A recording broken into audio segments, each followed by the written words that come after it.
Says it's recording. Hey, welcome.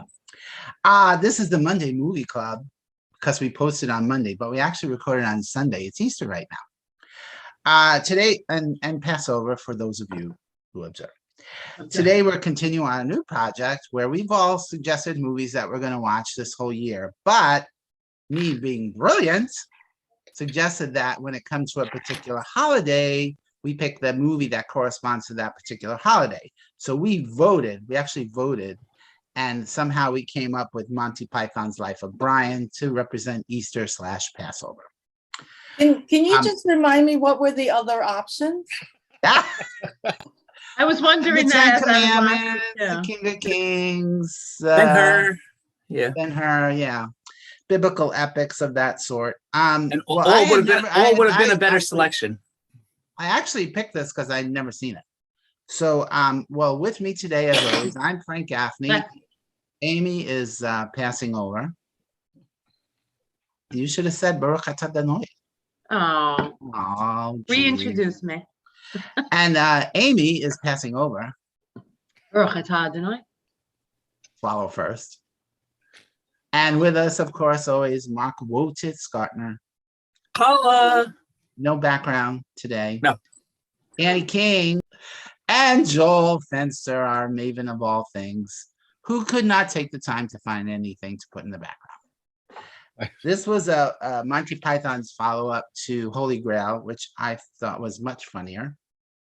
And this was actually highly controversial at the time, and because of the subject matter, and they could not get financing, and their good friend and Python fan, George Harrison, mortgaged his house and started a film company to finance this project.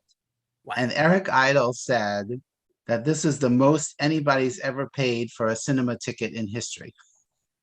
Yeah, it was like 4 million pounds, I think it was, or something. So his company was called Handmade Films, and they also did The Long Good Friday, Time Bandits, Mona Lisa, with Nal and I, all better films than this one, I can say. So the plot, as it is that this kid, Brian Cohen, was born Christmas Day, the original Christmas, and he was in the stable next door to Jesus. And throughout his life, Brian of Nazareth spends his life being mistaken for the Messiah, basically. And what really follows is just a series of sketches, much in the Monty Python kind of vein, paralleling the life of the big JC. So I also should say I've never really been a fan of Monty Python. I mean, I remember like it was on PBS all through the 80s, all the Flying Circus. And Holy Grail actually was a big hit with my Queens College friends. I mean, they loved the movie and they would be crazy hysterical over it, kind of like Joel with Clue. And I just didn't get it. I didn't, either the British humor or, you know, their particular type of humor, I guess, just wasn't to my liking.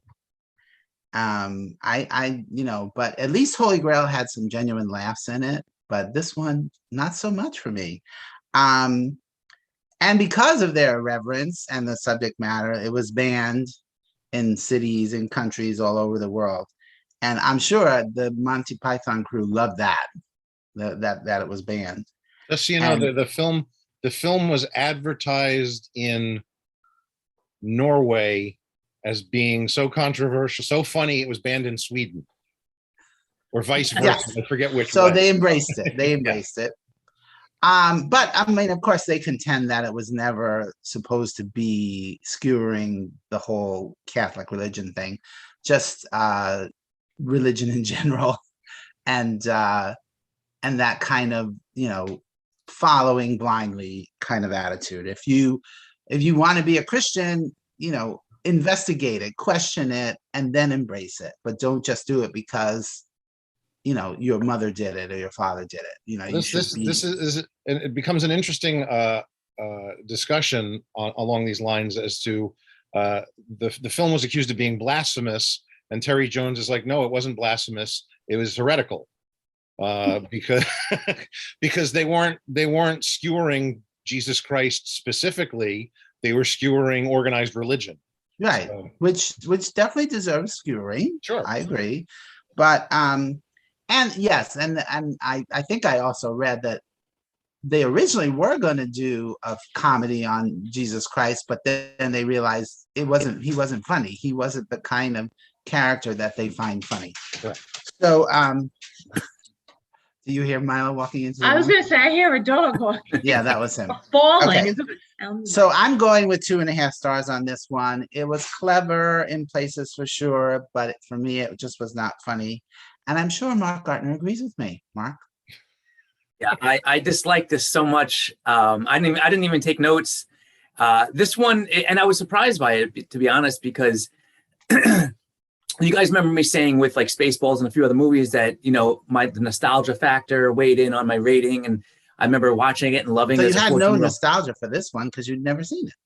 No, I'd seen it twice already. Oh, okay. Oh, I definitely had seen it. I remembered certain parts of it, but it had been, I hadn't watched it since the early 90s when I was, 15, 17 years old or something.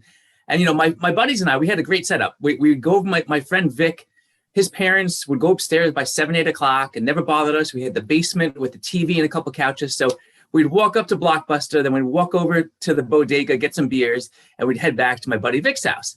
And this was like our Friday night thing. And we did it with this, and my memories were that, and it was because I guess I was a 15-year-old boy. It was hilarious at the time. Wait, And you're a watching it- 15-year-old boy who went to and get beers? Yeah, welcome to the Bronx. you had to go. There were 2 different bodegas that we can go to. And plus I had giant ogres as friends. So my buddy Vic and Joey, they were like 6 foot, 6'4". They were shaving at like 9 years old. So I'd be like, you guys go in, So Joel was said Amy. Vic and Joel. So was Amy, right? You were shaving at 9 years old too, right? Sure. Anyway, my memory was that this was funny, but I sat there watching this on Tuesday night and I smirked twice. One was the biggest dickus, which I remembered, and it was not nearly as funny as I remembered. And then the other was actually when he was in the desert and the followers were just starting on him and trying to convince him that he was the Messiah. And he finally agrees. And then they ask him what your command is. Well, fuck off. That was funny. That was it. That was the only thing I really smiled at. As I wrote, I think on Joel's page, even the nudity was wasted with that giant bush. It was ridiculous. It could have made a whole movie of that bush attacking Seriously. Jerusalem. The burning bush. The burning bush, yeah. Anyway, it's 1.5 stars to me. This was the Woo! Phantom Menace Wow. level of bad for me. Yeah, I'm surprised. I really thought I was going to like it more. Annie, is this your kind of humor? Absolutely not. So I think the only other Monty Python is the Holy Grail. And I was like, with that one too. I mean, they're quotable and there were funny parts, but this, I couldn't even get through it in one sitting. I started watching it and I'm like, no, I can't do it. I'm too tired. And it's only 90 minutes. Yeah. I know. So I was like, no, I have to come back to it. Watched it during the day, didn't make a difference from night to day. And it was just not my kind of thing. And I was just thinking, actually, I guess I need to be like a 15-year-old boy to really 100%. enjoy this. Yeah. As I was watching, I was like, I'm not a 12-year-old boy. Yeah. Yeah. But I mean, but certainly Monty Python weren't 15-year-old boys, and that's not who they wrote it for. In 1979, this was aimed directly at, their 20-something audience. Yeah. It just, I was thinking maybe what really bothered me was the high-pitched screeching of not just the mom, but some of the other characters. The women. Maybe that was just British humor at the time. It is. It is, definitely. That's the way they play women. I was looking at some trivia and stuff, and it's like always listed as one of the funniest movies of all time in England, and it got great reviews. Yeah, I was shocked. So Again, I looking think forward to it. the British humor is different than American humor, and they embrace that kind of thing, and they're very used to seeing men in dresses with that high pitch. Well, then we needed Nick the Brit on this one then Yeah. to weigh in. And is that it? yeah, not much to say except 90 minutes. I'm glad it was over, and 2.5 stars. I hated it. 2.5 stars. Hated it. She's the complete opposite of me. I'm shocked you gave it 2.5 stars after that review. And yeah, that was not a 2.5 star. No. And No, but I mean, I can't go lower unless I never finish the movie. and that's fair enough. For me, 2.5 is, it's just okay. It was fine. I didn't want to kill myself, but at the same time, it wasn't anyway great. Yeah. Aim, did you want to kill yourself? Yeah. I too was never a Monty Python fan, and I remember them because I would read the Bible, aka the TV guide, just like you, and I would always see Monty Python's Flying Circus on PBS, and for whatever reason, I just never even gave it a chance. So I wonder if I would have in the 80s, if I would have liked them. The only other movie I feel like I saw was the one that we reviewed. Was that The Holy Grail? What was that? What's the night that they meet? Yes. Yeah. We had a conversation on Facebook about that, and then you went and watched it. And you said it was enjoyable enough. You didn't love it, but we did not review it. Oh, right. You're right, Mark. Okay. Yeah, I like that one definitely better than this one. But that one was just on. That was on the Franken list. Wait a minute. Joel's yelling at somebody. I did hear something. Who are you yelling at, Joel? I'm yelling at my wife because it's not. Oh, never mind. Okay, sorry. I'm back in. I don't know what the fuck just happened. Joel, you never left. Okay. Never left. Sorry about that. I mean, you physically left. I physically left because the computer shut down. But we still saw you. All right. And we heard you. I heard nothing, so sorry about that. What did Amy say? Shall I start over?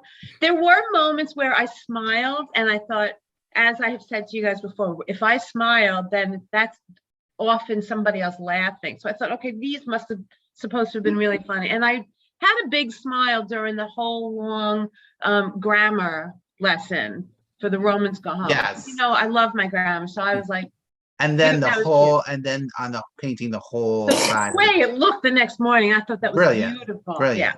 And I also read that they filmed some of it on the sets that were left, and they filmed in Tunisia, Tatooine, and they had just did a mini series there called Jesus of Nazareth, so there were still some sets, and so they were able to use some sets. Oh, that's great. That's great. Yeah, I wondered how they did that. Did they really paint and all that?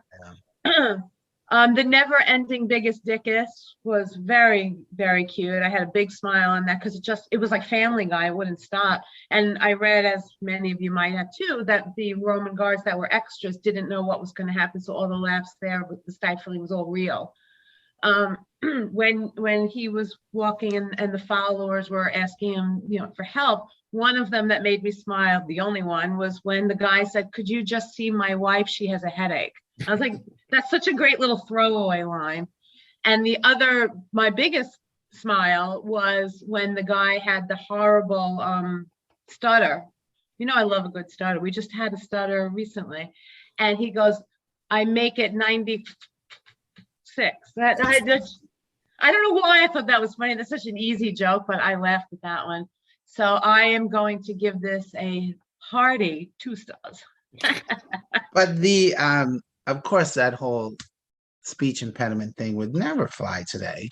People would be more upset about that than the Jesus thing. Yeah, you're right. And also, the opening, one of them was in blackface to be Melchior in one of the 3 kings. I'm like, I saw that.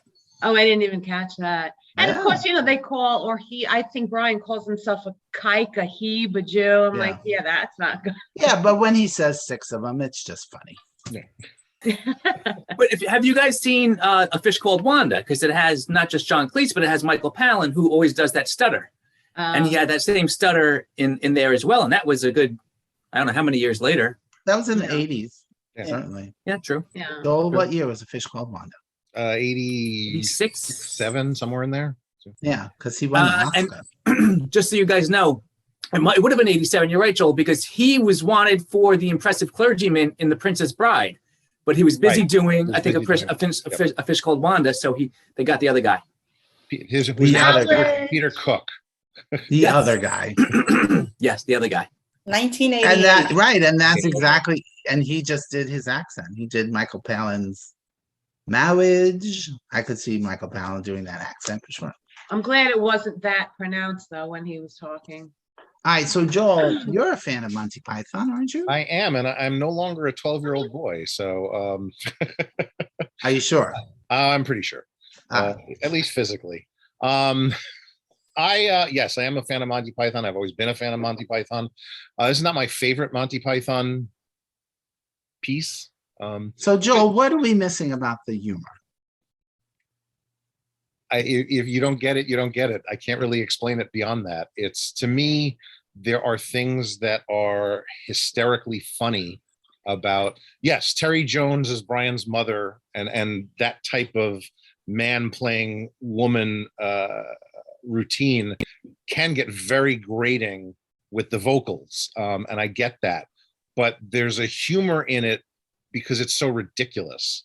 I mean, the whole concept that you have all these men playing women at a stoning, but they're all pretending to be men, to me is working on so many different levels of funny, because they're obviously wearing fake beards.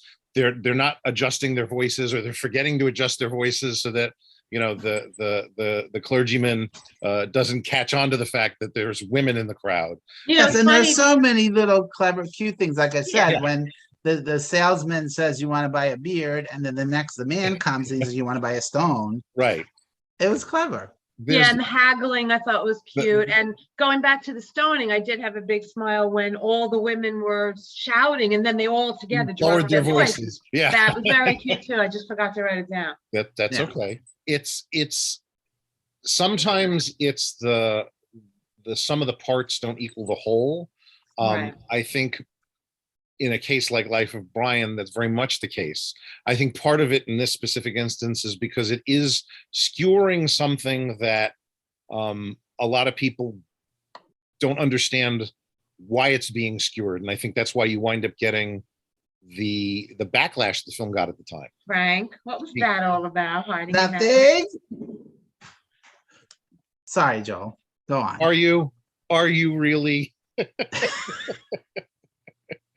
You know, Anthony asked me questions during this when he knows I'm doing a thing. I No, understand. but you had to hide your mouth. Well, I was trying to be circumspect. Is that right? Discreet. Circumcised? What? Speaking Okay, of which, That was cute too, when you saw his peen, and in the trivia, it said, somebody said, they're gonna know that you're not Jewish. Jewish, yeah. And so he put a rubber band on it. to hold the foreskin back. How about suffering for your art there, Monty That's, Mark? that's- Right? Wow. So Joel, what was your, this is not your favorite? It's not my Monty favorite Python. Monty Python, but I still like the movie a Did lot. they do any after this? Oh, Besides yeah, the concert films? No, Concert films? Monty Python's The Meaning of Life was the only Oh, other right. film they did after this. Oh, okay. And that's very much, I mean, this at least has a semblance of a plot, kind of like it's a little less plot than Holy Grail had. The Meaning of Life has even less plot. That's literally So just, that's History of the World Part 1. sure, let's go with that. I mean, in that kind of format. Yes, it is, just it is whatever that kind of format. sketches and Yeah. who cares? I like this film. As I said, it's not my favorite Python film. That would probably be Holy Grail, because there's not really many other choices. Yeah. The TV series itself is a lot funnier, but you can see where a lot of this comes out of. Surprisingly, Holy Grail was co-directed by both Terrys, Terry Gilliam and Terry Jones. This is directed just by Terry Jones, and they had Terry Gilliam as the art director. And I sometimes wonder. And he did whether- the animation. Well, yeah, he always does the animations, but I sometimes have to wonder. There's an interesting documentary on the making of the film on the Blu-ray, and they kind of talk about how that decision was made, and it's interesting because Terry Gilliam is a better filmmaker at the end of the day. There's no doubt about that. And I think Terry Jones is better at pulling comedy out of people than Terry Gilliam is. This is an ugly. Does he looking film. use forceps? How does he do? Yeah, he probably does. This is a very ugly looking film. And I'm not sure if it's because of, where it was shot or how it was shot. It's just very, Tunisia. dingy and dirty. And yeah, but we've seen Tunisia in other movies and it doesn't quite look the same way. So, Although the British don't say Tunisia. What do they say? Anyway, go on. anyway, Tunisia. Tunisia, I don't know. So it's kind of like maybe they should have let Terry Gilliam Be part of it. be more part of it in that sense, other than Yeah. what he was Did doing. they just toss a coin and be like, okay, you take this one? No, they all agreed to it. They had to agree to a lot of things. Originally, John Cleese wanted to play Brian, and because he's never been one character throughout an entire film, and he really wanted to do that. And the Right. rest of them were like, "No, it won't work if you're Brian. Yeah. We need." Yeah. you to I mean, play these Chapman parts." is much more the nondescript. Yeah, well, I mean, and they all agreed Graham Chapman was the better actor out of the troupe. He could be more sympathetic. He could be more natural. He didn't. Well, he is a gay. Well, sure. I did think that all the acting across the board was actually very good. Well, it is. I mean, they're actually very good at what they do. But it's I think the controversy over the film was ridiculous. They obviously found it ridiculous. I mean, there's no such thing as bad publicity, and all that publicity. They targeted the United States first to open the film because they knew they were already in trouble in Britain. So they figured once they opened in the United States, they could use that to open in Britain, because the United States also didn't have blasphemy laws that could be used to shut the film down at the time, whereas the British do, or did. I don't think they still do, but Well, so that didn't work. It what? It didn't work. It in went- Ireland, right? And then they stop it in Ireland. Well, they stopped it in a few places, but in All right, Joel, summation. summation, it's three stars. You're Yeah. getting in Nick Prescott territory there. Yeah, I am. It's All fun. right. 3 stars from Joel. One more quick bit of trivia: the actor who played Jesus Christ at the beginning of the film doing this Right. amount. Anybody know who he is? No. He played Admiral Piet in The Empire Strikes Back and Return of the Jedi. He's the only Imperial officer who was not killed by Darth Vader immediately upon fucking up. So, Funny. And wasn't George Oh. Harrison in the movie? yes, he does make an appearance in the movie. Who is he? It's a blink and you miss it cameo, basically. He has a line, but I forget what it was. So Something Liverpudlian. probably, yes. Wait, I want to go back then to Frank, what you said earlier. George Harrison at this point must have been a multi-millionaire. Yeah. Why would he have to mortgage his house? He could have just written a check. No? No. I guess And- he didn't have liquid assets. Part of the problem was I know Frank said that that they couldn't find any financing, which is not entirely true. They couldn't find enough financing. Nope, that's also not entirely true. The film was completely financed by EMI until the Thursday before they were supposed to leave for Tunisia, when the head of EMI finally read the script Oh, God. and said, "What the fuck do you think you're doing?" And he shut the whole thing down.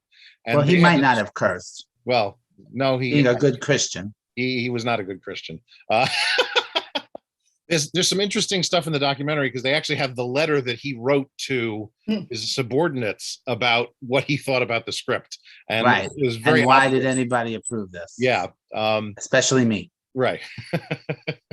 So they had to scramble to find financing to get things back on track as quickly as they could. So I think it was John Cleese and Michael Palin John Cleese and Eric Idle flew to America and basically started hitting up anybody they knew, and they finally were like, "Wait a minute, we know George Harrison. George is our biggest fan," and he's like, "All right." Ah.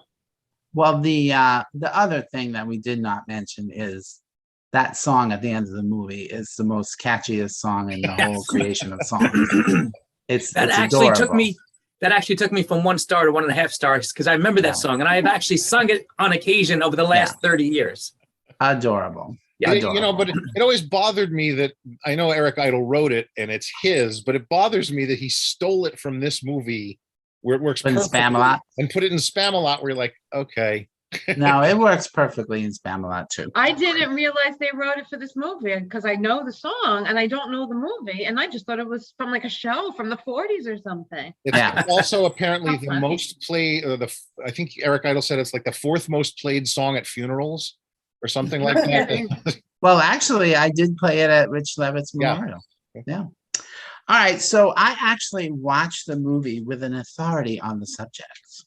And here with her commentary is Queen Elizabeth I. Greetings, peasants. I'm so happy to be here with you today, except for the absolute blatant disregard for British humour, which, as we know, is the finest humour in the world. We ourselves are often amused. And also the tradition in Britain of men playing women on the stage, which dates back beyond Shakespeare, who is my favourite playwright personally, and in fact was against the law for women to appear. And I think it's only right that the men should have played the women's parts in this. And if the sound quality is offensive to your ears, that's hardly the fault of the filmmakers, is it? That's all I have to say, except I would like to thank Mr. Fenster for that absolutely exquisite piece of Star Wars trivia. Thank you. And you're really a man, right? Of course. See? This is really a man playing a woman right now. Yes, Ann Alford is visiting Florida right now, so I thought it'd be funny to have her be part of our little video. You know, when you went like this, I was like, I wonder if he's talking to Anne. I was. I said to her, now you have to do a really high, annoying voice. We love you, Anne. We couldn't find a crown. Could you imagine being in my house and there was no crown? More importantly, Anne doesn't travel with one. Usually. Yeah. Normally I would. But Florida. But Yeah. Florida. Florida. But like Joel, my crown is somewhere buried out there and I didn't really want to go look for it. All right. So next Monday, Joel selection, we're doing an early Peter Jackson film. Is it early? Called The Yeah, sure. Frighteners. Was it the first American movie that he did? I believe it's his first Hollywood film. So yeah. Yes. But it's not available on any streaming services. So if you want to watch it before next week, you're going to have to pay or go to the library and borrow it like I did. That's it. Or I'm come to Frank my Gaffney. place. I've got it on Or- any format you want. And Or you lots can of watch it at food Joel's. too. Yeah, we'll have lots of Passover food. Leftovers. Leftovers. And that's it. I'm Frank Gaffney. Go watch a movie. And also with you. Barakatah Denai.